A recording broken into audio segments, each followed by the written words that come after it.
এটা কোনো কথা?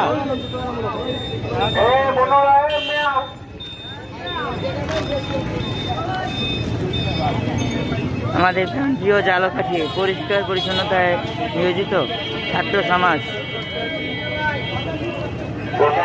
আমরা সকলকে বলবো যেন নির্দিষ্ট যে জায়গা আছে নির্দিষ্ট জায়গায় ময়লা ফেলানোর জন্য, কারণ আমাদের শহর আমাদেরই পরিষ্কার রাখতে হবে। আমরা এখানে সেখানে বিভিন্ন বোতল, তারপরে বিভিন্ন পলি, এগুলো এখানে সেখানে ফালাই। এগুলো না ফালাইয়া আমরা নির্দিষ্ট যে স্থান আছে সেই স্থানে সবসময় ফেলবো, এবং আমাদের যারা ছোটো আছে তাদেরকে আমরা এই জিনিসটাই শিখাবো যেন তারা এই ময়লাগুলা নির্দিষ্ট স্থানে ফেলে। যেমন বাহির কান্ট্রিতে সেম এভাবেই তাদেরকে শিক্ষা দেওয়া হয় যেন তারা ময়লা একটা নির্দিষ্ট স্থানে ফেলে। এর মাধ্যমে আমরা একটা পরিচ্ছন্ন শহর গড়ে তুলতে পারবো আশা করি, ইনশাল্লাহ।